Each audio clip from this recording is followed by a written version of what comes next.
Alrighty, so we are live. Let me make sure that I can actually get the Discord up where you guys can see who's talking, who's here, who's hanging out. All right, so we got Dat Sunking, or Dat Sun King, excuse me.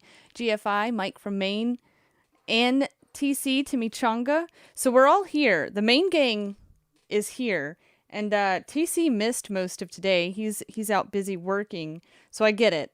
I almost missed today, even though I had an alarm set to watch live. I'm nervous, guys.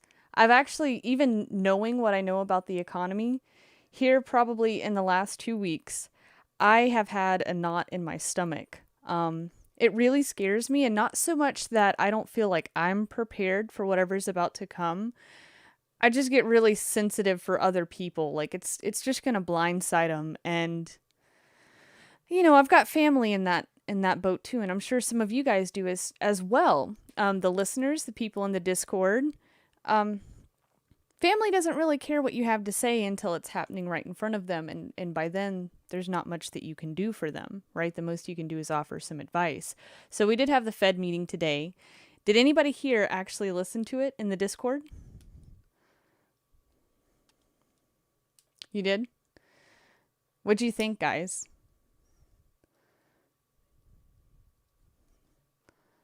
Bunch of hot air. It's kind of what we expected. Mm-hmm. The Fed's going to float out whatever story the public's going to buy on or whatever supports the narrative. I think a lot of people know there's a problem. Yeah, definitely. And So you're they're starting trying to to. see it. Yep. You're the one that's been keeping up with your grocery list, right? And sharing it in the Discord? Yes, Jeez. correct. Well, I'm feeling it. So we I know actually. we shop in two different places. We probably shop like hours away from one another. But I know that I'm feeling it because I went into the grocery store and I bought a few staple items that I just kind of like to have around the house, right? And when I got told it was $50 all said and done, and I had like 2 bags of groceries walking out of the store, and I'm thinking in my head, what the hell did I just buy? That's so expensive. And it's just a little bit of everything, right? Every little cent counts and it starts to add up. So we are feeling inflation in different sectors, especially in food right now, and in tools and equipment as well. Absolutely. We had just gotten back from a discount grocery called United Grocery Outlet, Mm-hmm. which is where we buy most of our meats. But I've gotten into the habit of taking pictures of the actual price per ounce, the price per pound of meat or whatever product we're buying. Mm-hmm. Pork chops, as I just described in the chat, within the last 14 days have gone up 12.5%. And that's at a discount outlet. I normally track through Walmart, which is very close to me, so I can walk there. I normally buy the same stuff there. Just off the top of my head, Coke Zero, the 20-ounce bottle that you normally get in a gas station, has gone up 23%. Couple other products. I buy like lemonade mix and stuff to spice up water. That's up another 27%. Eggs, and this is just within the last 12 months, eggs are up 18%. Trying to think what else off the top of my head without pulling my sheet. There's some stuff that hasn't gone up. Yeah, yeah. Obviously it's not going to all go up together, but I try to select products. I looked up the top 10 most bought products by U.S. citizens. Honey Nut Cheerios, a couple other things, cereal skyrocketing, a couple other things. Yeah, but beef skyrocketed. I mean, it's unaffordium now. Yeah, for literally, a moment, and that's. I want to kind of discuss this with you guys because we're all in different states and maybe seeing different things. As far as my vegetables go, where I buy raw vegetables, I don't really buy anything. Well, I do buy stuff in cans or frozen goods in case we had like a down period or if I'm just really tired and need to throw something together quick. But a majority of what I buy is like just raw goods, right? And my vegetables have skyrocketed, and momentarily beef was up, but in my area, beef is not as high as where I'm seeing other areas. I'm assuming it's because I'm so close to the source. It doesn't have to travel as far to get to our store. But for anybody that doesn't live smack dead in the middle of, a farming town or a farming state, I'm sure that it's I've seen the prices on Facebook and on my Instagram and where people are sharing this information at, and I'm just jaw dropped at the price of any meat on the shelf right now. It seems like we're going to You be in the eating store, bugs. friends. We're going to be eating Yeah. bugs sooner than later. Hey, if those of you who haven't been purchasing red meat in the store, let me tell you what I'm dealing with here in Southwest Missouri. Tri-tip, I meant ribeye. I meant, basically your nicer steaks, $20 a pound. Yeah. And some of them are significantly more. Wow. I haven't Yeah. seen, I'm at I have not I'm at seen, $6 and some change even for the nice stuff. I've seen stuff at $24 a pound. Holy like cow, ribeyes, guys. porterhouses. Yeah. Yep. Hey, Fringe, are you sure you're not looking at roasts? Because roasts No, you'll no, no, find no, no. for any. No, I cook. Okay. I eat steak like twice a week, so Okay, I'm understood. just blessed with the prices, I guess. But we were careful because we did notice after we had our increase in price, which it did go up about $3 or so, and this was super temporary. So I didn't buy any red meat that week, and I didn't know what I was gonna do. I'm like, I don't know exactly what I should do. But we did, when price came back down to normal, we did do a little bit of bulk buying and stuffed it in the freezer. So if prices do kind of get out of whack for a while, which I think that they will, guys, I think slowly, we know that this inflation is not transitory. It's not temporary. This is here to stay. And we know this for sure now that we're seeing wage increases. You're not going to increase someone's wage and then decrease it later. Also, there's the idea floating around where there's people out there that think that they know it all. So the wage increase is temporary, and after so long, the new people being hired will have a lower wage than those that are there. And I don't believe that this is going to happen either, because people actually need incentive right now to go to work. This stimulus that we've been talking about, it's just kind of the slow introduction to UBI, right? Like, when do we break the point from, okay, this is just stimulus for people that might need it, to once a month we're going to be sending you some extra money, and they'll call it UBI. I mean, we're getting ready for it. Sure, it's already started, Fringe. Yeah. It's basically families with kids. Mm-hmm. They are getting $300 a month per kid from the federal government. So for all intents and purposes, UBI has already started. Exactly. And also, for those of you listening live on Truth, Money, and Freedom podcast, Fringe Files, or Kenzie from Wall Street Stackers, is leading the conversation tonight.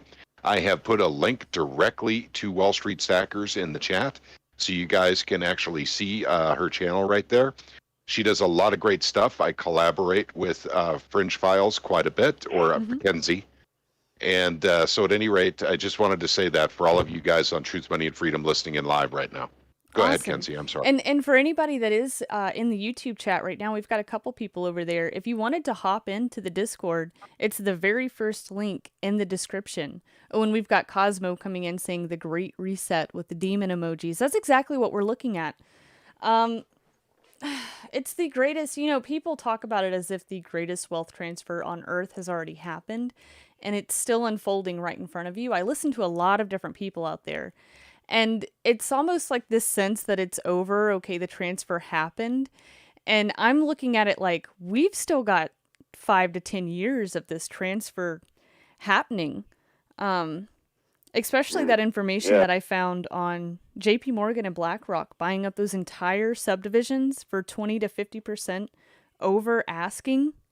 And this is going on It's not globally. just here. It's global. Yeah, it's happening in Canada, it's happening here, it's happening everywhere.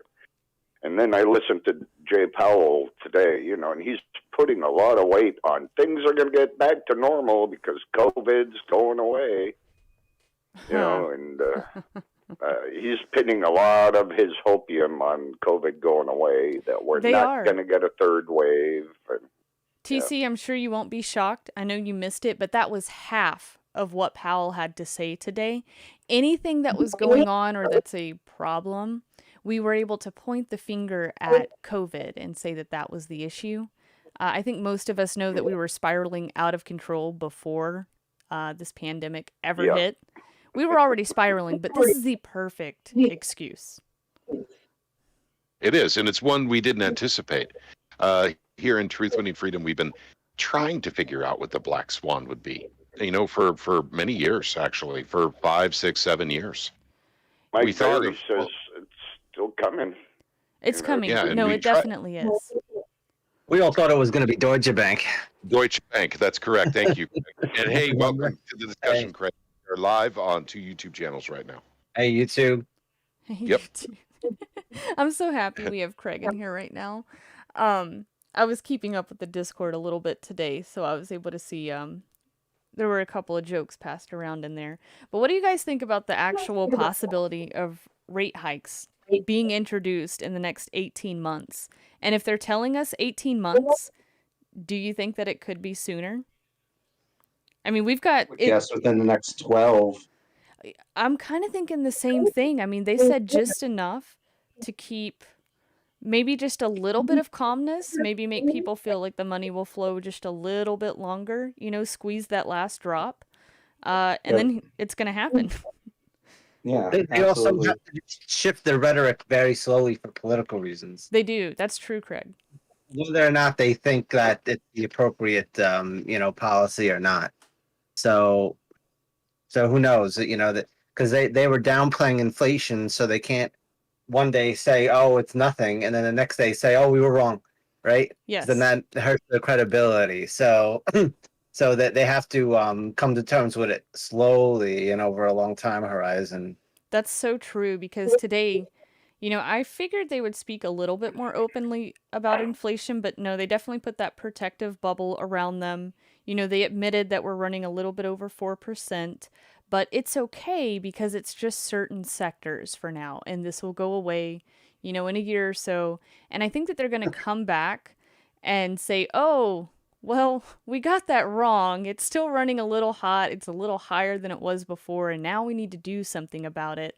I think that I heard today, I've got some notes here that some of them could be off a little bit, but 2 to 7 rate hikes by 2023. And this puts me in a weird position because I'm like, do I want to have a little bit of extra cash on the sidelines so maybe I can catch a deal on some real estate, buy up some more land?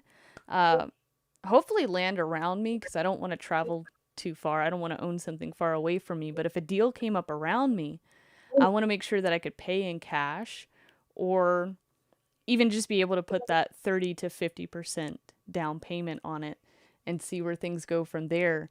Another thing that kind of makes me nervous about that, though, is this is really going to benefit the big banks. I mean, now that we see that they are buying these homes up, the nation of renters thing it's becoming a real reality for people. And I think that this next crash that we get, they're going to come in bigger and stronger than they did from 08 to 2011, 2012, when they started buying up homes then.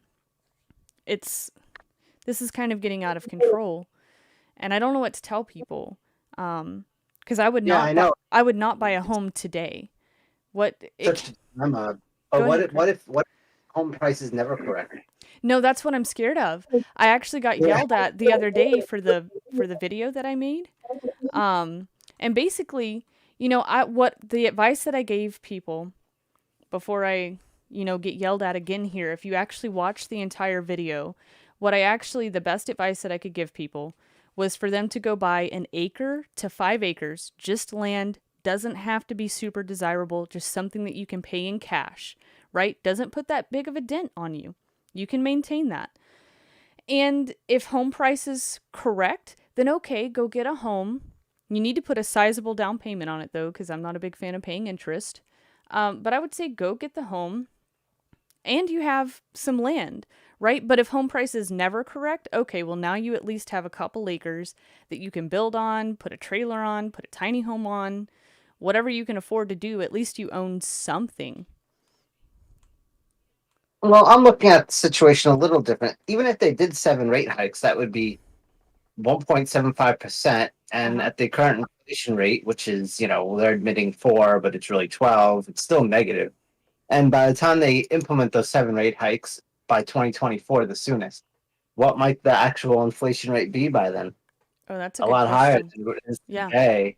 So, it's even if they manage to get rates all the way up to 2%, over the next 3 years, that doesn't mean inflation can't surge from, effectively like 10, 12% today to 30, 40% by then, in which case you might need to buy your home now, even though it is a giant bubble and it is overvalued and the risk is very high. Because if we have like huge negative rates indefinitely, then the price might only go higher. I mean, that's true. I would just be scared of it personally because, okay, if you were forced and you felt the need today, I have to go buy a home today, I would literally go find whatever junker. Like, it would literally be a piece of shit because of pricing today. But I would literally just go buy something for like $60,000 to $70,000. I wouldn't even want to pay $100,000 today. Which is almost impossible in this market. But realistically, the newest statistic that came out is people are paying like $380,000. That's the average cost of a home for today's prices. If you were to go and get a 30-year mortgage on that and it took you 30 years to pay that off, you're paying almost $1 million in interest. That's insane. Even with interest rates being as low as they are, this is why I would just advise to, just go buy that land. Or look out of the country. Go look somewhere that's not here. Well, a home is a liability. It's not an asset. Exactly. It doesn't produce an income. Yeah. Unless you rent it and you could create positive cash flow, and then so that's another thing. Like I cited this example today. People were talking about home prices in, say, the year 2000, for instance, right? Homes were like, maybe 200,000 in 20 years, but gold times 10 went up tenfold. So it's actually like an 80% loss in against gold. Yeah. And then when you could factor in that you're paying 2% property tax for 20 years, there's another minus 40%.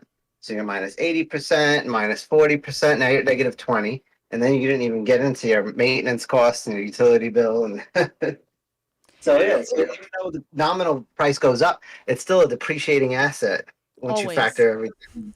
Yeah, you don't make money living in your own home. No, you don't. If you live in a home like mine, I guess you can save a whole bunch, but with the way that everything is cost today, I mean, it's not like we can put a lot of savings back. I don't know if I heard this right, but this kind of did scare me. And keep in mind, I'm taking a quote from Kudlow. I don't know why he was on the television, but he was. 50 basis point rate hike by the end of 2023. So it didn't sound like a tiny jump to me. It sounds like if they decide to move forward with this, I think it'll move pretty quick. Where do they meet up at? Is it Jackson Hole that they'll be meeting? Is that in August? I don't know. I almost expect to hear something come out whenever they visit Jackson Hole and see what happens then. Well, I'm pretty sure that it all depends on the inflation. They keep saying it's going to be transitory, but if it isn't transitory and it just keeps on going, they're going to have to raise rates sooner than later. Yeah, they've put themselves in this corner, right, Mike? Like, either way, it's so bad with where we are today that it's just going to create a worse issue later. And a lot of people wonder, there's half of the community out there or people out there that think that everything's fine and the Fed has got this under control. And then the rest of us are like, this is so bad, just let it fall today. Because if we don't do it today, we're going to be wrecked when you decide to let this happen, because you just keep inflating the problem. And Powell blamed all the inflation on supply chain disruptions. Everything. Everything. He blamed inflation on everything except for the fact that there's a big pile of money out there, looking for a home. So that's what's caused too much money chasing too few goods. He didn't even mention that. I mean, of course, he didn't want to mention that. No. I mean, they were very careful. about what was being said today. You know, everything is scripted. They don't throw them any curveballs ever. So I'm still waiting on the one rogue reporter that'll do that one day for us. Reverse repo rate hikes did go up today. They moved up 5 basis points. So kind of interesting, but then again, it's kind of not because of the amount of liquidity some of these banks have. And the dollar zoomed. Oh my it went God. way up. Yes. Yeah, that was a giant move.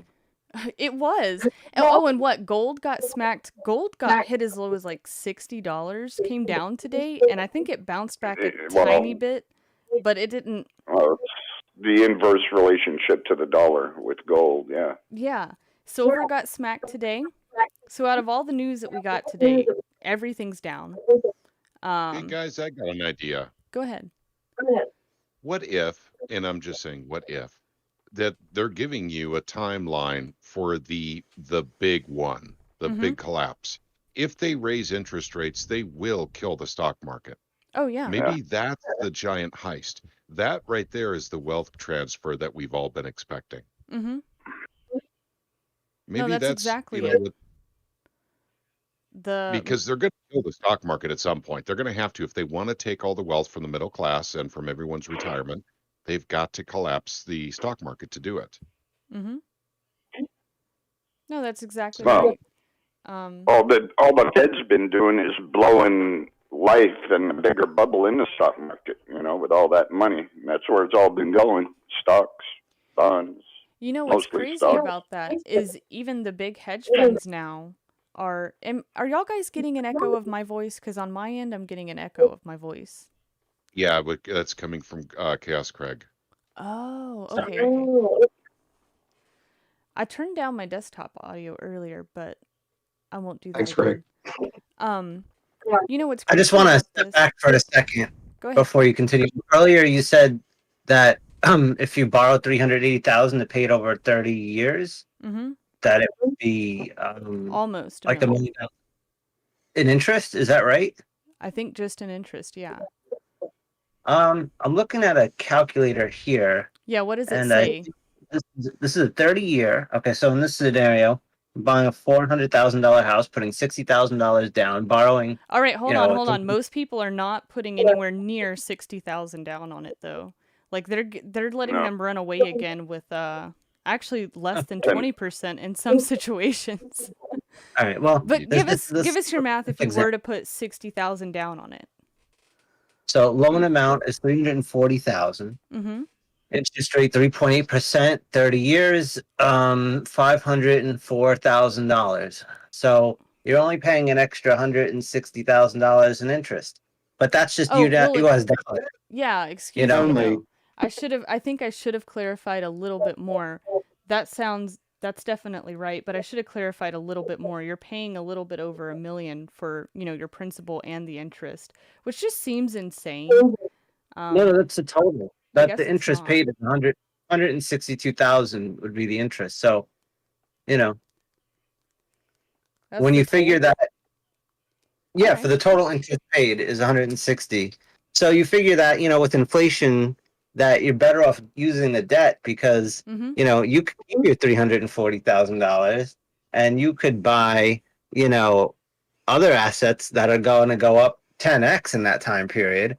And you're only going to pay like 50% more, on this money that you borrowed, Yeah. So it makes sense to use the debt and pay it over, these products wouldn't exist in a free market. It's got to be because of government intervention and regulation, and that's true. That's factoring in that you're paying them back with debased currency 30 years out, All right. But yeah, I think you're always better off using the debt and going 30 years out,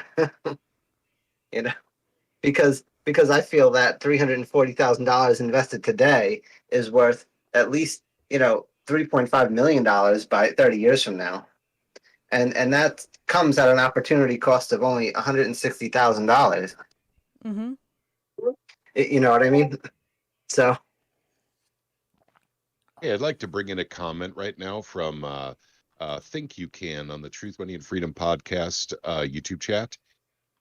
he asks a question. How could every economist other than Peter Schiff, he says in parentheses, be so wrong so often?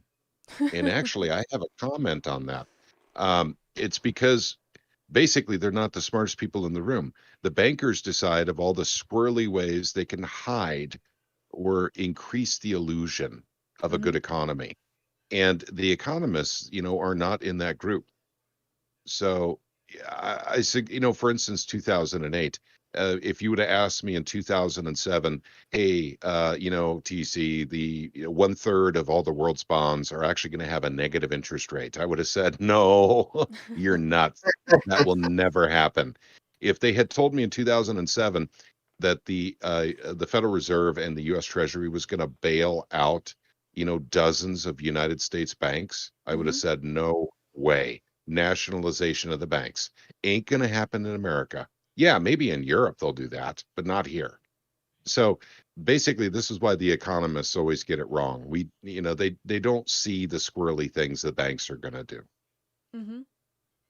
Well, and for depending on how big the person is that you're listening to, I would almost say that there's this purposeful, whatever dark reasons they come up with, there's some purposeful misinformation that goes around out there. Not everyone, right, guys? I'm not saying everyone, but there are some people that want you to look over here and not over there. And I see it all the time, whether it's different big YouTube channels, it could be on the television itself. There's some misinformation there, hopium, I would say, is what they want to give people. So people feel better about the investments or choices that they have made. What scares me the most right now is the next time that this comes down, I think that most people's, I mean, we already know that retirements are done, but more than just retirements, I mean, pension funds, Social Security, the next time that this comes down, I think that this is when these things end. And this might actually be why we can say that this reset is here. It's coming, it's knocking on your front door right now. And it just scares me. And I'm young, like I can take the hit. I worry about all the people around me. That's what really scares me. I worry that you'll own nothing and you'll be happy. That's legitimate. That is coming from the World Economic Forum. People might want to argue it and say, oh, that's a bunch of hocus pocus. But when you've got the CEO of BlackRock being now one of the board of trustees for the World Economic Forum, and BlackRock's motto or their slogan being investing for a new world, that new world is you owning nothing, but I don't think you're going to be very happy. And a lot of this channel, I think I would like it to be about is us figuring out how to navigate these sorts of things and remain comfortable. I got a comment the other night where somebody was asking me how they get rich. This channel is not promising Lambos. I'm not promising you jets, big houses, or big boobied women. That's not what this is about. This is about you being comfortable and maintaining your wealth. Now, during economic down cycles, during a crisis, there's a chance that you could position yourself to make some money in the future, but it's going to be through investing into other assets at that time that are severely depreciated. Speaking of that, I actually wanted to talk to you guys about this comment. This is actually the comment that made me think of that. I actually just got it yesterday, so it's kind of long, but bear with me, and I want us to dissect this together because it kind of irked me the wrong way. So somebody says, I was reading the other day an article that was recommending to buy gold and silver. So I'm thinking, okay, good. You want some gold and silver. But they're expecting prices to explode to $50,000 and up to $1 million. So first of all, I don't know what article he's reading. I don't think I would ever promise anybody even 50,000 an ounce for gold. If it's like that, I'm not coming outside. It's pretty bad. However, what caught my attention is that the writer was emphasizing that if this happens, don't get too excited because you won't get rich, and that the gold and silver will only be a way to maintain your wealth, not becoming rich. So they're kind of mad about that. I am confused by this statement, so how do I become rich and benefit from the dollar collapse? Precious metals prices soaring? Can you please give me some tips? I'm never going to give tips on how you get rich. That's not what I'm about. I'm not going to promise you all these things that might or might not happen. The amount of manipulation out there is insane, and the best advice that I could give you is keep your savings in gold and silver. I think that you need to have a little bit of crypto as a hedge against your hedge. There's very few stock plays that I would make, but there's a couple of stocks that I don't mind kind of getting into right now. But no, I'm not ever going to promise some insane amount for silver so you get Lambos. And if you're here, so silver hits $1,000 to $4,000 an ounce, and your whole idea is Lambos, I would encourage you to get off of my channel right now, because you're not doing anything to change the society that we're in today. Well, what gold and silver is looked at as, or at least it should be, is storage of labor value, right? Everybody's looking for a dollar price, and if silver reaches 1,000 an ounce and gold reaches 50,000 an ounce, like you said, we have much bigger problems. Huge. At that point, the entire fiat system has collapsed, which is the only hope for the U.S. government. I agree with Jim Rickards, is to revalue it. That would be the safest method, even if it's a 10% backing with what the U.S. government actually has. But at least it would prevent total societal collapse. And I think that's what the Fed is trying to maintain, is the narrative by whatever means they can. But people looking for gold and silver as a get rich opportunity, it's not. It's a transfer of wealth. So when you hold all your dollars in a 401k or a pension plan, Roth IRA or whatever, and it's getting eaten alive by, let's say, 10% inflation, which I would argue is conservative, by the time that you retire, when I did my 401k math, in order to live in a 600 square foot apartment like I do right now, I would need $7.2 million with 10% inflation in order to maintain my standard of living. The narrative that they're pushing is that fiat's working, which most Americans or anybody around the world knows that it's not. And they're going to float out whatever they can. Everything's safe. Everything's fine. We're not going to look at interest rate hikes. They're not going to have a choice. I mean, the Fed is always a day late and a dollar short on everything they're doing. They were in 2008. They will be on the next collapse. And the economists that are, I would argue Peter Schiff is correct. He takes a lot of slack for the way he behaves or how he words things. He's not wrong in the long term. We've never seen a society do what we do. We're beyond history, because no society has ever made it this far. I mean, the U.S. monetary supply, I think, increased 36% year over year within the last 12 months. We're printing so much money, we don't even know where it's going. And they're just trying to keep the wheels turning as these banks acquire property or assets or whatever. And these people are leveraged. That's true. That's true. And for the record, just so you know, Dat, I think you actually did say Peter Schiff was the only one he could think of that actually had it right. I'm sure there's a couple others, but Peter is well outspoken, well followed. He's not. Yes. I would argue he's not wrong at all. On a long term, he's not. Timing. Exactly, and you can never predict timing. Everybody asks, "Oh, when's gold, silver going to explode?" Blah blah blah. It can happen tomorrow. We know the system's broken.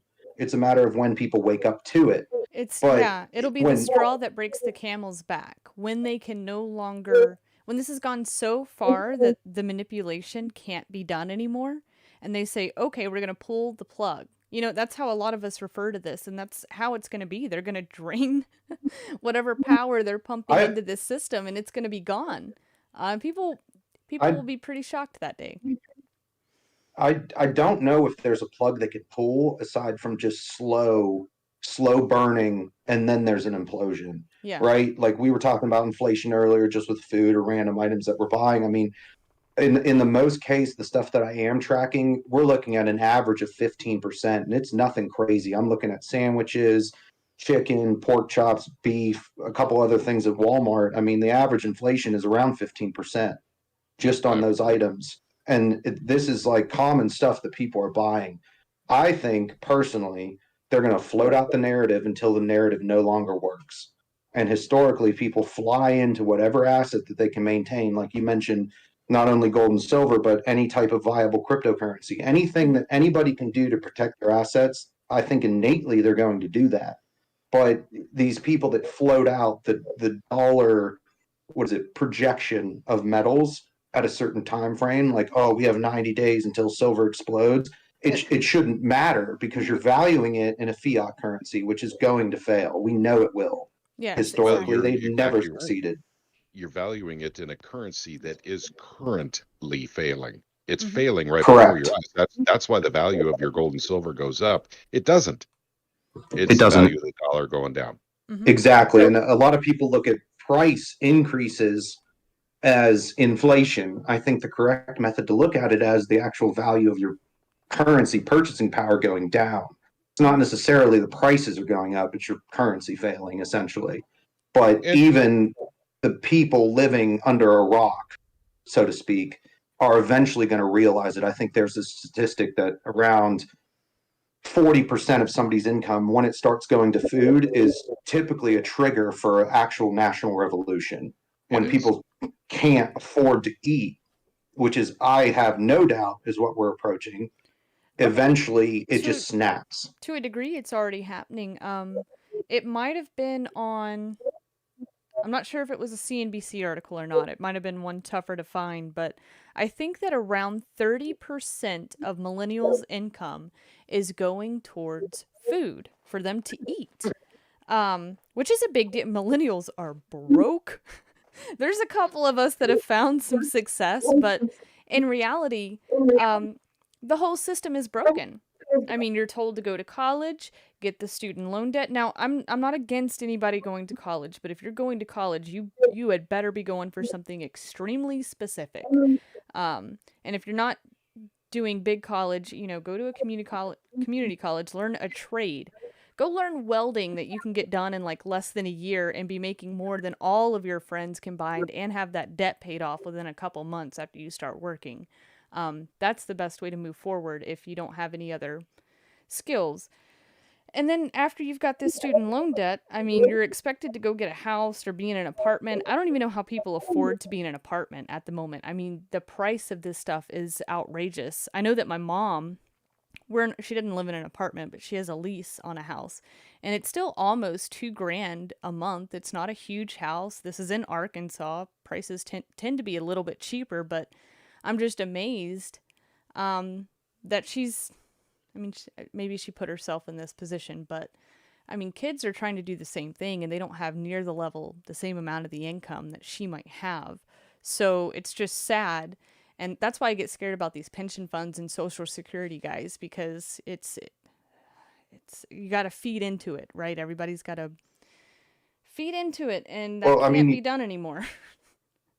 yeah, I mean, you do have to believe in the system in order to contribute to it, unless it's against your will. Like Social Security, the U.S. Treasury announced that it's going to be defunct by 2035. Like they're openly telling us this stuff is not going to be there, or it's going to be either extremely devalued, paid out at 70% of contribution or whatever, on top of being wiped out with inflation. Mm-hmm. They're being relatively open about it, but you have to go dive through their You have to, websites yeah. and go through their it's not going to be headline news. No, But it's I, covered I up. think, You got to go look in a dark closet to find that info. yeah, and a lot of this stuff, I mean, it's just, this is all opinion between all of us. This is not financial advice, but once you start looking into actual inflation rates versus the returns on a 401k, it's negative, essentially. You have to make consistent returns year over year until you retire in order to be in a more beneficial spot. Mm-hmm. If you look at the actual math and how long a recession lasts, I mean, typically during a major recession, it takes about 10 to 15, maybe 20 years in order to recoup those losses, while banks sweep up everything, right? You can't make your payment, they seize your house, foreclosure, you name it. It's a game. And by buying crypto, precious metals, or whatever, you're exiting the system, Mm-hmm. essentially. You're putting yourself in a position where you're protected no matter what. There's no counterparty risk. Exactly. It's Yeah, that's not necessarily true with crypto. The counterparty risk is becoming governments wanting to, tax at a level of like 70% of your profit of crypto.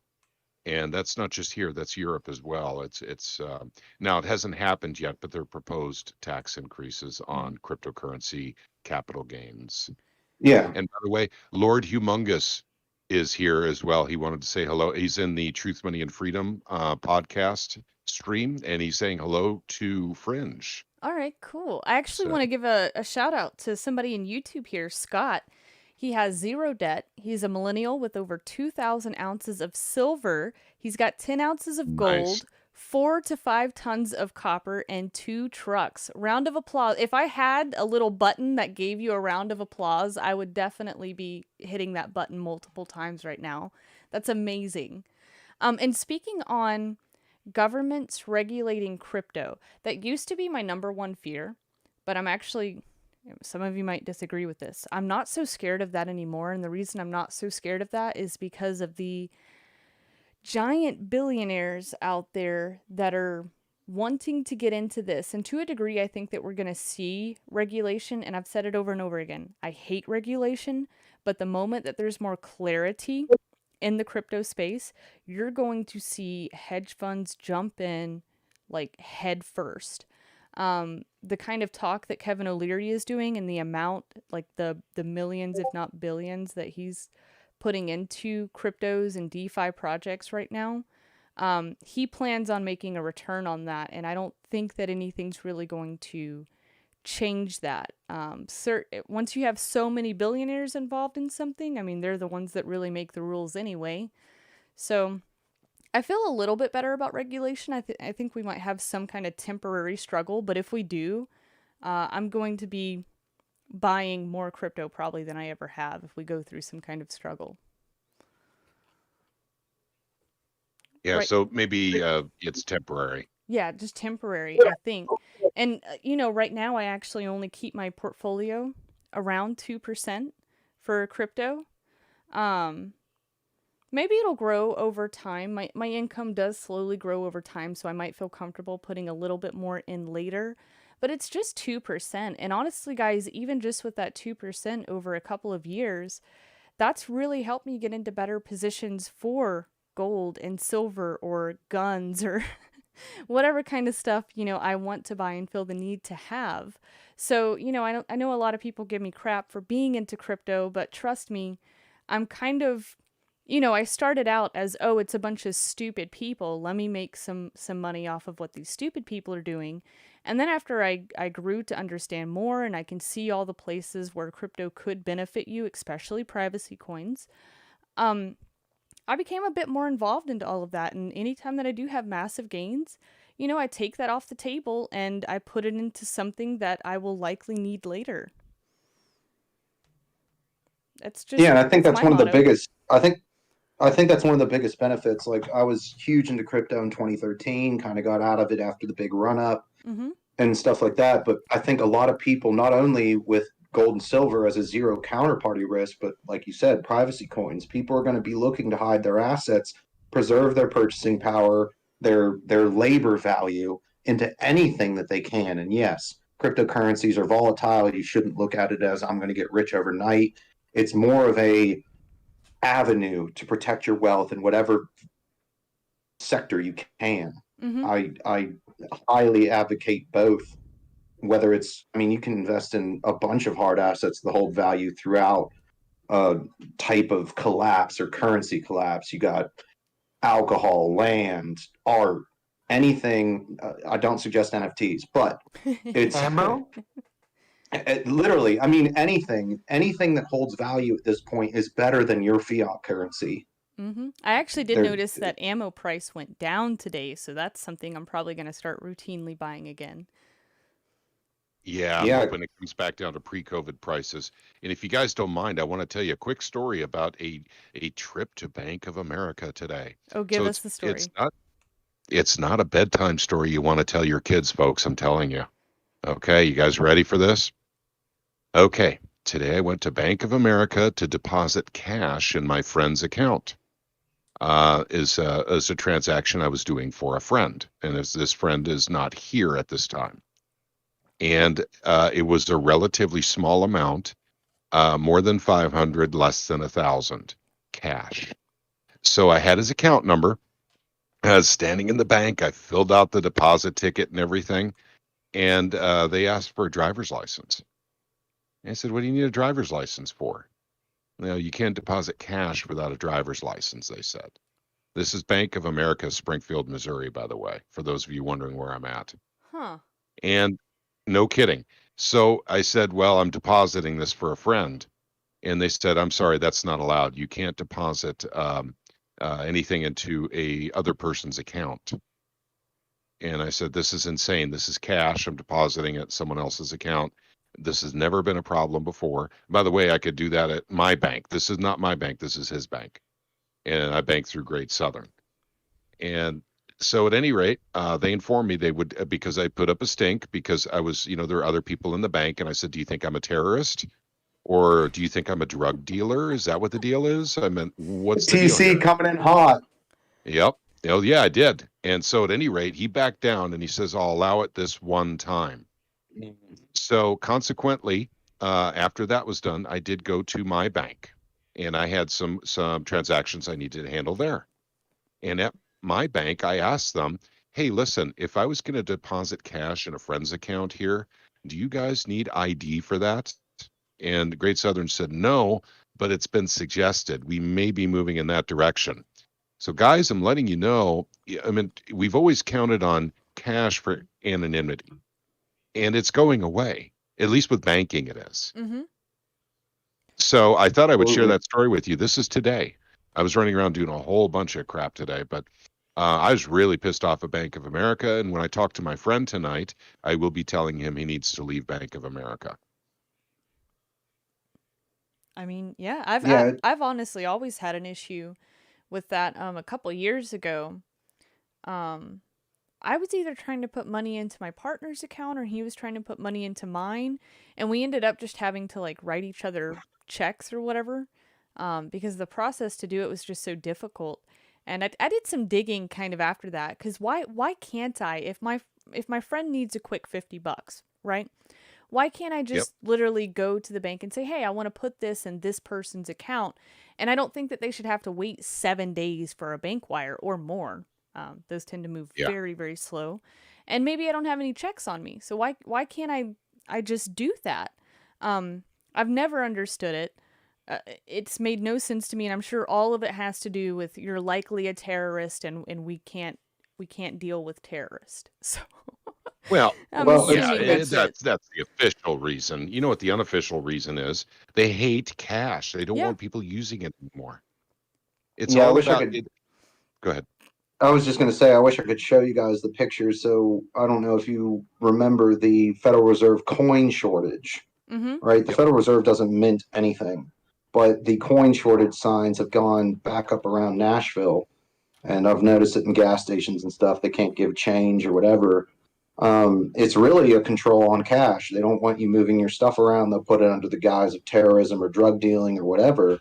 They don't want you taking out large amounts of cash because it is more anonymous. Mm-hmm. And people will tend to do that as they're buying more and more stuff as a currency collapses. But it's the control factor, I would argue. That's the same reason they don't like privacy coins. A lot of privacy coins and crypto will not be listed on certain exchanges. Bitcoin.com, trying to think of a couple other major ones in the US that are allowed, but they'll clamp down regulatorily just on how you can move your money. And I think in my credit union, you can't take out anything over $2,000 cash without filling out some forms as Yep. to what you're using it for and where you're moving it. It's none of their business, but they At, just want to go ahead, TC. well, at the federal level, I can tell you what this is, and they even have laws against it. It's $10,000. So that's a federal thing, and it happened since 9/11. Because if you transfer more than $10,000, you're obviously a terrorist, right? Obviously. And there's just nothing else it could possibly It's be not other like you than might need terrorism. a down payment for a car or a home or, some big Well, expense. there's No, a thought I've had, and it's basically that, like the last time we got that $1,400 stimmy check, I go to my credit union and I say, "Yeah, I want $1,400 in cash, please." It's my money. I need the cash. I have to go to the front desk and see if it's all right first. Mm-hmm. That was the answer I got from the teller. So he disappears. And then about 3 minutes later, he reappears at the window and he says, "Oh, here's your cash. Thank you." The thing is, I think these banks just don't have that much cash on hand. They've got liquidity problems as far as cash is concerned, too. I think They're so. so that may leveraged. be true, but I mean, no, it's got to be more than that, Mike, because let me finish what I was saying. $10,000 is, where the Fed says you need to fill out paperwork. If you dance around the $10,000 line because you're not crossing it, it's 9,000, 9,500 or whatever. Oh, yeah, well, and you do that'll enough trigger of those- it, too. Yeah. That's correct. And then you go to prison for 10 years for what they call structuring. Right. And that's now a felony. A felony in the RICO. United States, structuring. Look it Mhm. up, guys. This is it, and this is cash. This is your money. And if you want to take out, basically $10,000 increments, you could go to prison for 10 years. Yeah. I'm glad that you brought that up because we have to tiptoe around that every year. And what's sad is the whole reason that we tiptoe around these laws is to pay taxes. So you're literally moving money Yeah. in or out of the bank so you can get your taxes paid. And because we do business from home, guys, so it's not just automatically taken out. You have to handle all your own shit. Well, that also means that, you can't pull large chunks of money out at a time, and you only have so much time to be able to go and move this money around by the time that they tell you, hey, you owe this much to us. So now you've only got a couple days to go and do that. And every day you're going back to the bank and moving stuff around. And it's scary because even if you tell them, like, I need this to pay my taxes or I need to do this or that for taxes, it's like they don't care. Mhm.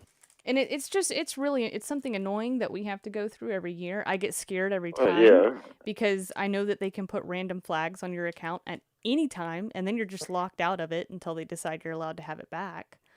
Well, we've already got the digital dollar. The cash reserves are what, only 10% of what is actually out there. Three as far 3%, as Mike. U.S. 3%. dollars. 3% now? 3%. Okay. Yeah, it's 3%. Yeah. Okay. It was Yeah, zero for so- a while.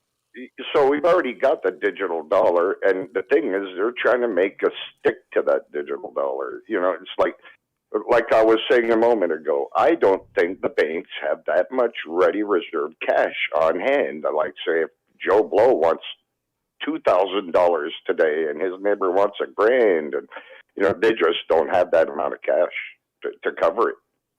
I think that's what's going on too at these banks. Is credit anybody unions. else getting unreasonably amounts of offers for new credit cards right now or any sort of credit? Absolutely. No, Okay. I haven't. I am. I'm getting a ton. So I'm they getting just quite a few too. I get about They- 2 a day. Yeah, Yeah, I'm getting they- 3 a day is the norm now. they want to extend loans as far as possible because that's what keeps the system going. You Well, loan that's it what- out indefinitely, and these people are on the hook, and people don't see it. Like, most people cannot manage a credit card. I think the average credit card debt in the United States is around 10 grand, Mm-hmm. and that's how they make their money, off the APR or whatever.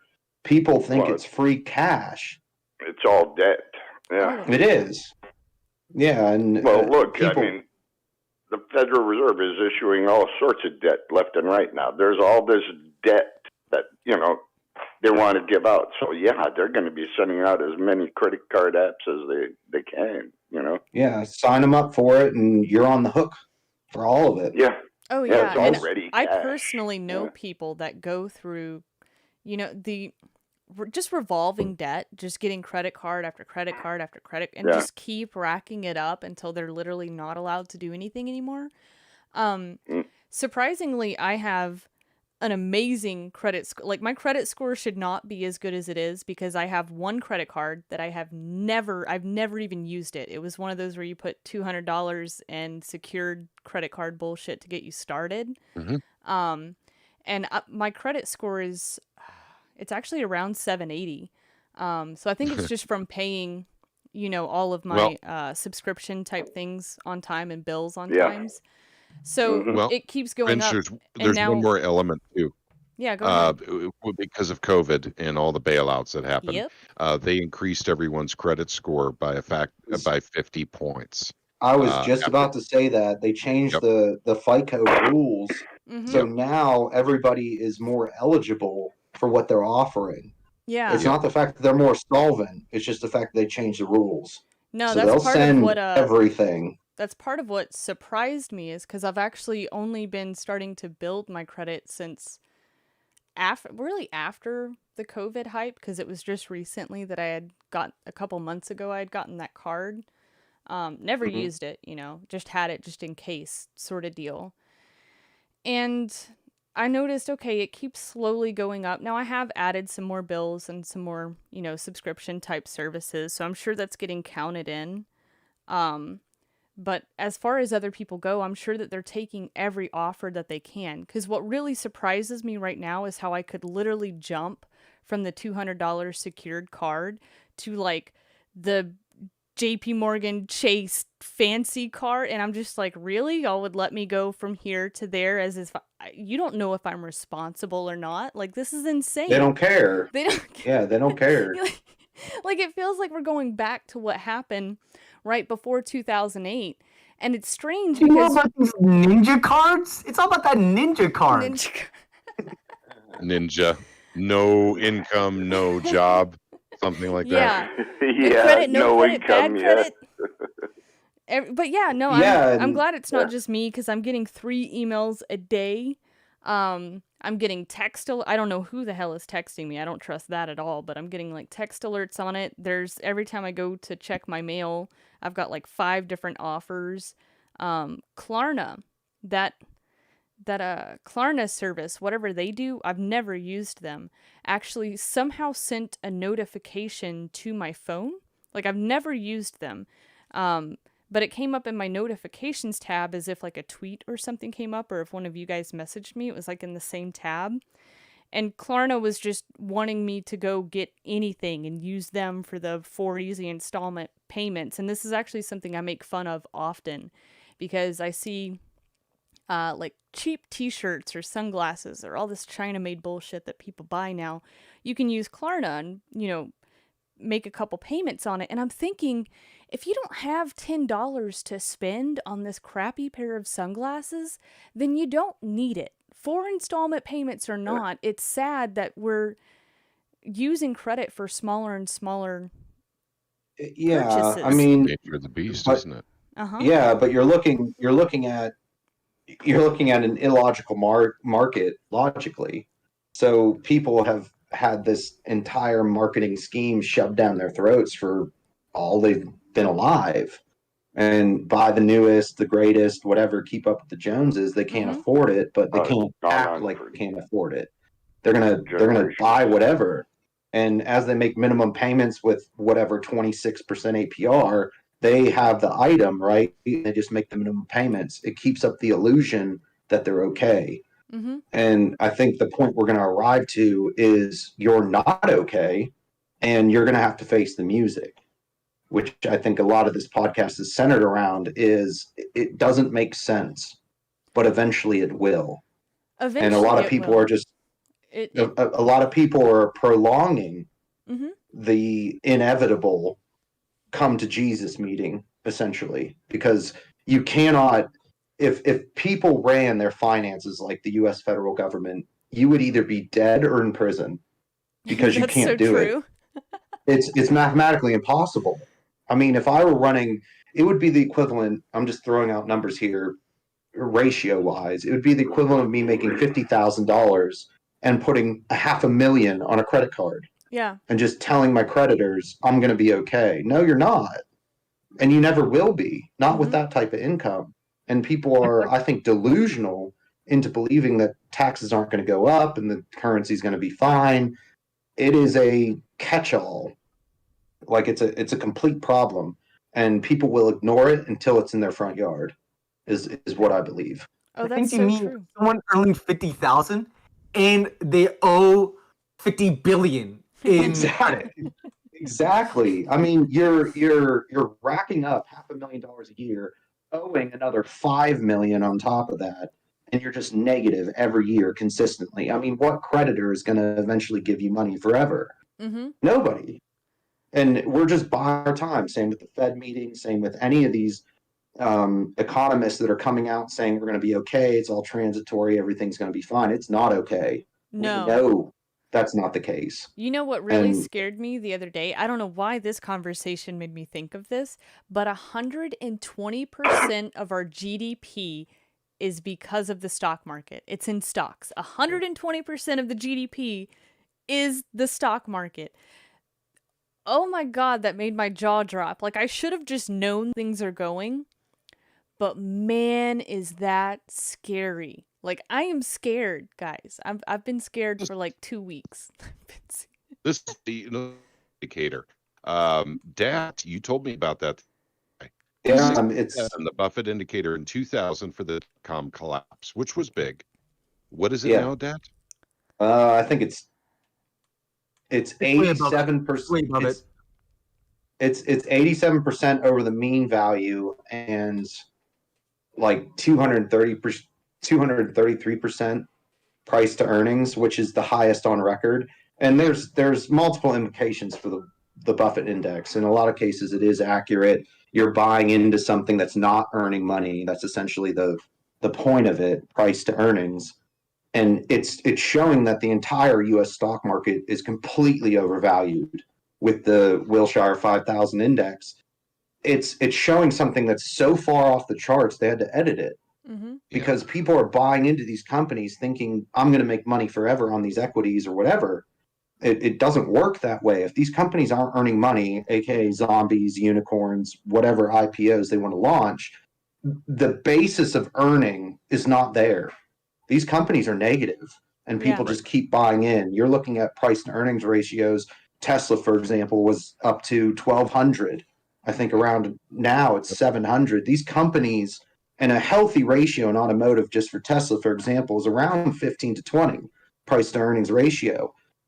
These companies are so far overvalued. The reckoning is going to be, I don't even know, cataclysmic is the best term. I mean, when this stuff revalues, thank you, MC, for posting that. It's incredible, and people think it isn't a bubble. There's, in my mind, there's no question that we are in one. It's a matter of when does it stop? Mm-hmm. And really, the answer is when the Federal Reserve raises interest rates and stops asset purchases, which they will have to do indefinitely. Otherwise, you either continue this and we go into hyperinflation, or you default in your currency and then you go into hyperinflation. There is no safe output. Yeah, exactly. There's no safe output. And they're going to continue the narrative because it's comfortable. It's not their fault. We didn't predict this. It's not our fault. That type of thing. They're going to project it, I believe, into this Fed Now digital dollar, which is going to be out in the next 14 months. They're going to circle the wagons, force everybody into this. Congratulations. Hold on, guys. I just dropped. Very interesting. But we're in a point now, market valuation wise, that is literally off the charts. Mm-hmm. It doesn't even make any sense. And there's we're expected to believe that this is correct. This is the way it should be. Exactly. It's almost like we're institutionalizing the market madness now. Because recklessness. This is the way it's supposed to be. Recklessness. Irrational. You know that people are still saying that this can be the start of a bull market, guys. This is going to be the start of a bull market in stocks. You're so right. That's pretty much what they're saying. Yeah, that's exactly it. And when you look at the margin debt chart, which is essentially people buying stocks on a credit card, they're hoping they go up forever. Margin debt is way beyond 1929. It's so far off the charts, we don't even understand it. These people are just taking out loans, HELOCs, whatever, credit cards, buying stocks, hoping they go up forever. They don't. We know they don't. And that was the biggest mistake of the 1929 collapse, is everybody took out margin debt, hoping this stuff would go up forever. And when it didn't, not only did you lose your initial investment, but you were in the hole. Yeah. So congratulations. JP Morgan calls you and says that you owe $650,000 on your $100,000 investment. And that's really what we're headed towards, and that's already where we are. Could I you say mean, the like margin. legitimate debt slave at that point? Because if that happens, most people don't even live in a home that costs that much. If you add it in the car, it doesn't cost that much. Like the net worth of people today is so low, if it even exists, because if you have any debt at all, I don't think that you have a legitimate net worth. Um, but say JP Morgan calls you up and they're like, hey, you owe us $600,000. And you're just draw drop because they could take everything that you have and that still wouldn't be enough to pay him back. That's insane. Yeah. I mean, that's exactly what we're headed towards. I mean, they're gonna essentially seize all your assets, which you probably don't have enough. Mm-hmm. But a lot of these trading apps, whether it's TD Ameritrade, Robinhood, or whatever, they don't go into how margin operates, and a lot of people won't look into it.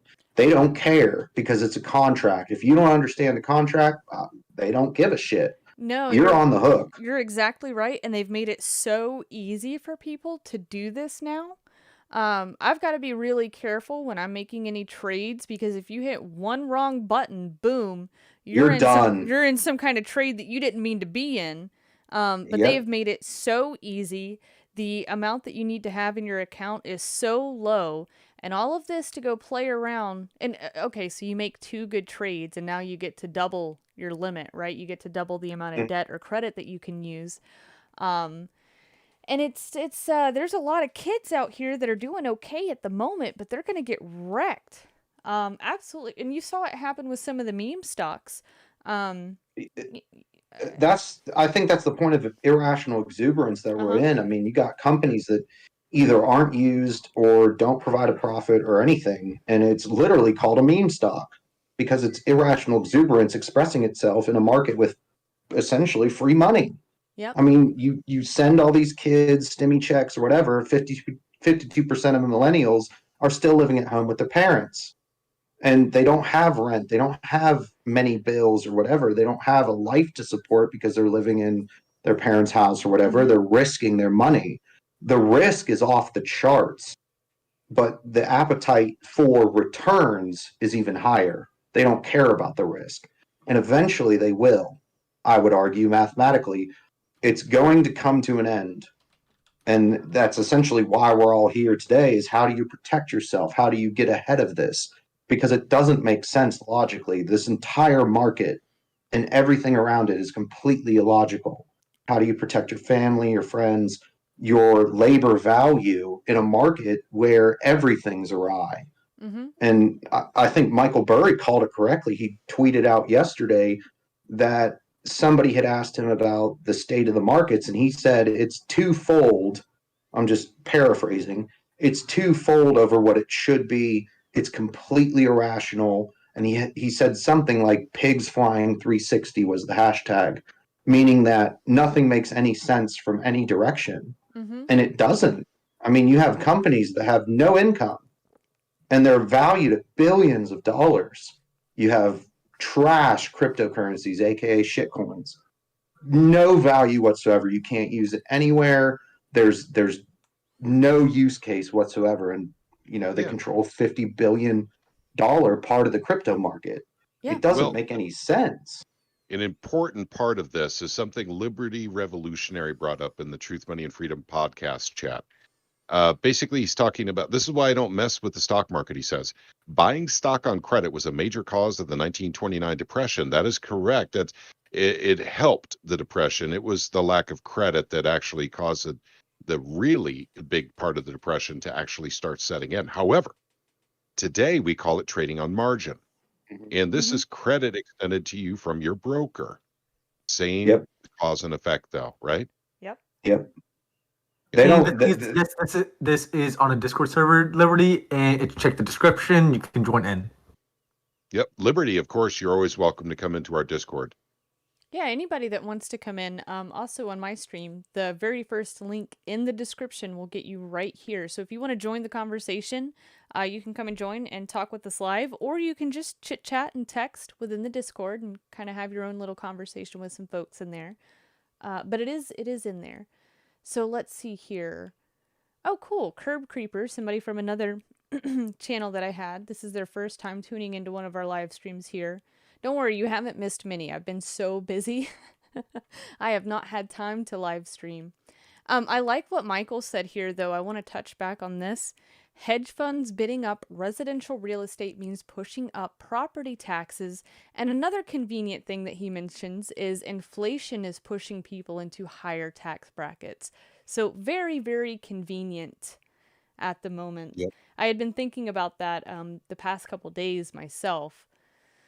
Because it's not always fun to get moved into a higher tax bracket. I think that we're still pretty far off from being moved into another bracket. But, anything's Just buy an possible. RV, just buy an RV. And you just got your housing done right there. No, you don't need to worry about some property taxes. Just buy an RV. Yeah.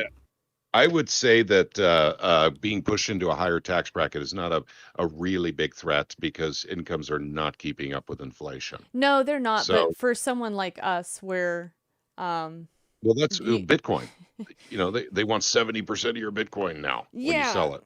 Honestly, I'm not even as scared of the crypto as I am just running your own business. We're sitting here thinking, like, when do we need to up, what you're selling products for?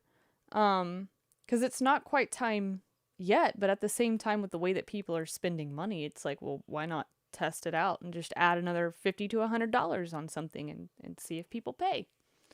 Yep, That sounds there you so go. terrible, but I mean, you have to keep up with inflation yourself, so it's not like you're ripping somebody off. You're just trying to keep up and keep the roof over your head.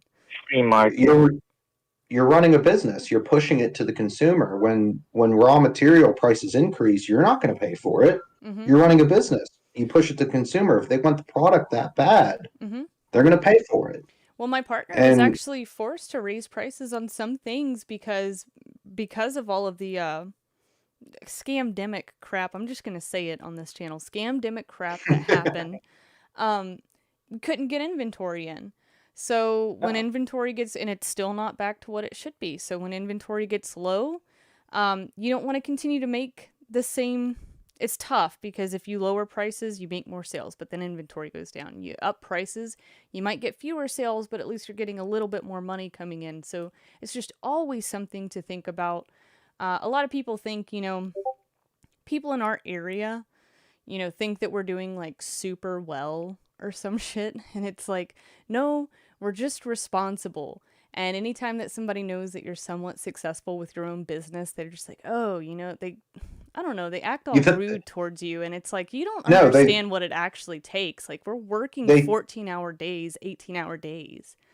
They think you're lucky. They think that you randomly stumble upon wealth in a free market, which is where a lot of small businesses operate. They're there to make a profit.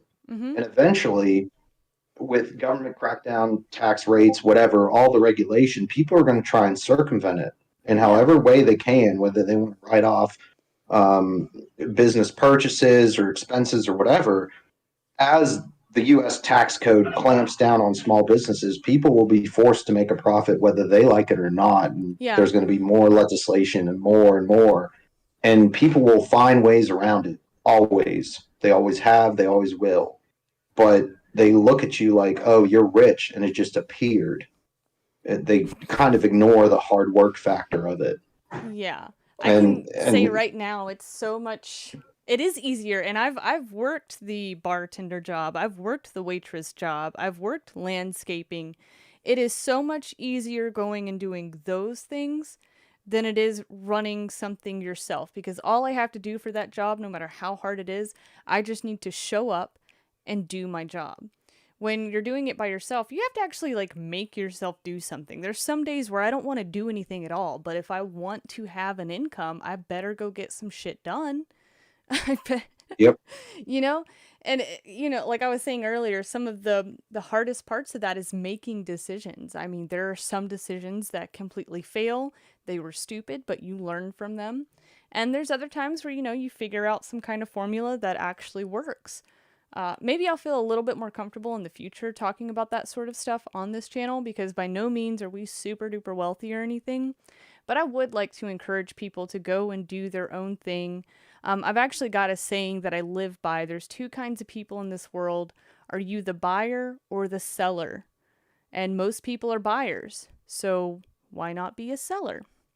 I think that Yeah. you need to create something for yourself, something that you can pass down to your kids. And I'm not going to be one of these motherfuckers that like screams on you on some YouTube ad saying how you're going to make it and driving some stupid Lambo. It's just, no, you can be comfortable and you can have a little bit of excess. And what you decide to do with that excess is up to you. Like maybe in the future I'll be comfortable talking about that kind of stuff, but at the moment I don't think we're too comfortable with that kind of stuff just yet. Yeah, I mean, at the same time, if a market's stupid, you can make money off stupidity. Exactly. If a market's smart, you can make money off intelligence. What remains of a free market in the United States, granted with small businesses being absolutely stumbled out by government regulation, people are trying to piece together what they can do, what is allowed. And that's one of the credits I do give to human innovation. They will always find a way around regulation in order to make a profit or survive. Always. And then eventually more legislation gets involved, whatever. But people are out there to make a profit, provide a service that somebody wants, they pay the money, and everybody wins is the essentials of a free market. That's so true. What we're looking at essentially in the United States is government wants a piece of it. They not only a piece of it, they want most of it. So they're eventually going to stifle innovation by regulation is my opinion. They're going to stump it out to the point where nobody wants to do it anymore because it's so difficult. And I'd argue it is already to that point. Nobody wants to create anything because you have to have an LLC. You're going to get sued for everything. It's become so difficult that why wouldn't you operate outside of it? Yeah, no, Because actually, to operate, I can admit we've had those periods just this year on, just seeing the direction of things in the future. You wonder, will you be able to keep up with the idea of taxes going up? Even if it doesn't necessarily affect our bracket, does it increase cost of the goods that we need to buy? What does it do for other people that are out there? You just start to wonder, you question yourself on, can I remain successful? And instead of getting that determination to go out and do better, you really don't have that anymore because you're like, oh, I start doing better and the government wants a little bit more and a little bit more and a little bit exactly more. You're so right on that. You're hitting the nail on the head. Without incentive, there is no innovation. And it's when you press humanity and force them to innovate, that's when they do. But when government steps in and says, I want, your piece of the pie, people eventually say, this isn't worth my work. No different than, I don't believe in minimum wage at all, but when you're providing a service and you're not paid for it, you quit your job. Yeah. Essentially. If you're making a company so much money and you say, hey, you're not paying me adequately, you're out. And I think the free market operates in a lot of good ways, but we don't have one here. It's kind of like, how do you circumvent what's being pressed upon me with my own business? I want to make money. I want to provide a service. I want to create a product, whatever. There's so many loopholes. How do people get started? The thing is, this goes back to two things I wanted to say before and what we're talking about now, which is the video that I have, where TC, if you were to grow up, you can see a Magi, which is what we're all trying to discuss here, which is translate into freedom, or as it was used back in the day, as an exemption from debt and obligations. And because back in the day, when you were a debt slave, you couldn't do anything. So unless you got an Amagi or a certification that you cleared all your debt, so you can no longer be a serf or a debt slave, then you can actually participate as a citizen. And this ties into what you have with many people, where all the younger people, if you were to click on the video, TC, where they literally just see their portfolio go negative in the future and just shoot the screen because they'd rather just not look at it than to imagine what their life will be like because they made such horrible decisions because they over leveraged by 100 to 300% on crypto, which that's possible. Yeah, I mean, I would even argue that it's happening, not even that it's possible. These kids, I wouldn't even say kids because I'm 29, but you have so many people that have not accepted the risk that they're taking because there is no consequence. It goes into high level banking. Well, They're it's taking treated like risks. a game, right? Like the whole thing is Exactly. It's kind a of treated like casino. yeah, there you go. So that's probably the biggest reason older or younger people don't take it seriously, because it's not something that you can touch or feel. It's a game that you are playing. It has Hmm. bright colors and makes noises and it makes you feel good inside until it all goes south. Hey guys, Exactly. And we're, if you don't mind, real quick, I would really like to welcome Liberty Revolutionary into our voice chat. He Mhm. has been Hey, how's it with going? Truth, Money, and Freedom for well over a year, and it's really, really good to have you on board, sir. Yeah, nice You having there? you here. Can you hear me? Mhm. Yep, yep, we you're sure good. can. We can hear you. I don't think it's been And over a year. Has it? it might be by now. I think I found you like midway through the whole I can't think of the word here, the Two-Way Preservation Act Yeah, issue. Time gotcha. flies when you're having fun. It does. And also, too, I want to bring up a question here from Scott Mason. He says, so you're saying the powers that be want the U.S. economy to collapse? Scott, it's a little more complicated than that. What they're doing is initiating a wealth transfer. That's really what it is. And it's going to look like a collapse to you and me. But to those 1%ers, they're the only ones who won't be in the collapse. Yeah, they'll be They will having be a in the party. recipient end. Yeah. And the Oh thing is, yeah. the inverse of that is if you were to click on that video, which is what was actually happening in 1940s, where it had Huey Long go against FDR during FDR's second inauguration, which was around the time of World War II, where he wanted to share the wealth with everyone from J.P. Morgan, Rockefeller, and all that stuff. Now, although we hate that, we're still having signs and starting to see these types of narrative come out again. And no matter how you want to slice it, this is a form of a wealth transfer. Mm-hmm. You have the wealth transfer where it is hidden, where it's based on market structures, and you have one based on political choices. And either way, it'll still go back to the wealthy. It's just that you don't know who is wealthy, and based in making your arbitrary choices will make it even worse. Mm-hmm. Hey, Well, I but think you know what? Go ahead. You will own nothing, and you will be happy according to the World Economic Forum. You right. will own nothing, and you will be happy. Well, that's the point, isn't it? Anything of real value will be owned by the 1%, and we'll have all the debt currency. The 99% will have all the debt currency, but everything of real value we won't have. Mm-hmm. We I will think own they're nothing. getting ready for it very we'll be soon, TC. JP Yeah. Morgan sitting on $500 billion in cash. A lot of people got thrown off by that headline because, they also mentioned inflation in the headline. They are letting you know that they are getting ready for something epic.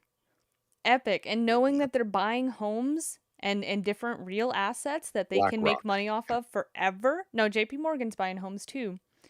Okay. And they did back in 2008 and through 2011, the Federal Reserve actually had JP Morgan and BlackRock made an agreement with them. That's why they're allowed to do it today. They were buying up foreclosed homes from Freddie Mae and Fannie Mac. And now they're still allowed to do it today. But now they're not just buying those courthouse auction homes. They're going up and buying the newly built stuff.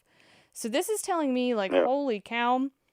At the moment, they're probably only buying these homes to help prop the market up, kind of like how BlackRock is the front runner for the Fed, buying up bonds right now. They're waiting for something epic. It's going to get here, and they're probably going to buy up a ton of real assets when that day comes. That's why I'm actually concerned about the interest rate hikes, guys. The big banks, these people are being pretty open about what they're doing. They got a better idea of what's going on than I do, and I'm going to watch what they do pretty closely, because that lets me know this is coming down pretty quick, maybe sooner than some of us expected. The thing Yeah, is, well- that, honestly, if you look at the message that I just posted about the entire, Windows 11, you can see that you can run Windows 11 without any hard drive or space at all, which means that you can run an entire OS just from using Wi-Fi. And do you know how important this is, or how big this is? Yeah, it was predicted. In fact, Microsoft's been talking about this since literally, I think, Windows XP. But the thing That is, you would turn on your computer and it would connect to the internet and load your operating system and memory. That's the same thing as a local network, but on a global scale. The thing is, this goes back to our ideas about you will own nothing and you will be happy. Because guess what? You don't have a real asset. You don't have a real hard drive. You have no security. Everything that you look up will be stored on the cloud, which is in a hardware, in a server, right next to, right near Laughlin Air Force Base. Going back to Scott's statement of that they want the U.S. economy to collapse, they won't do it openly at all. They want to position you in a spot where you're vulnerable, and they'll seize all your assets. So, and they'll find something else to blame too. Exactly, they will pick something else, and they will not tell you that the ship is sinking, and they won't. They haven't. Everything's okay. We're recovering. We're going to have full employment. Everything's fine. Inflation's transitory. They don't want you to get into safe haven assets, which is land, crypto, gold, silver, whatever, hard asset, art, whatever. They don't want you to be there. They want to confiscate everything that you have. Every single second until you actually euthanize it. Exactly. Yeah. And they're not going to openly admit collapse, but I argue that it's the eye of the storm where we're in the starting stages of absolute hyperinflation. You have so many prices skyrocketing on everything. There might be some that don't appear that way, whether it's gas prices or whatever. Gas here, for example, has gone up 85% since last year, but they're going to advertise the points that support their narrative, and they're going to come out on camera and tell you that everything's fine. The FDIC last year came out and said, do not take your cash out of the bank. Everything's safe in the bank. Do not remove it. They're going to float out whatever they can in order to support their narrative. Usually when they say, don't take your cash out of the bank, there's going to be a bank run next. Exactly. They are going to float out whatever supports their narrative into the fact that everybody in the American populace or globally will be blindsided. Have you guys heard about... I'm sorry, Dad, go ahead. Go for it. Go for it. There's this story that I can't remember if I read it yesterday or the day before, and I glanced upon it. So I don't remember the name of the bank, but I think it was in New York City.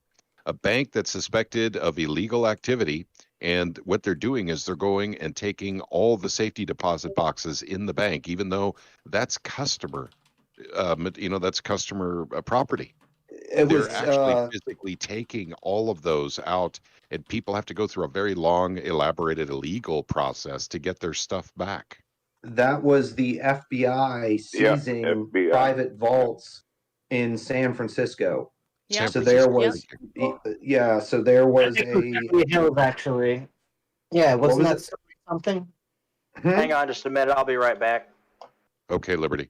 Oh, hey, TC. I believe that was in Beverly Hills. Yeah, that story gets my blood boiling. Oh, yeah. Yeah, they seized $86 million in cash, whatever bullion that these people had inside, because they projected that they were connected. This facility, I think it was like U.S. private storage or some whatever LLC, was connected to cartel dealings.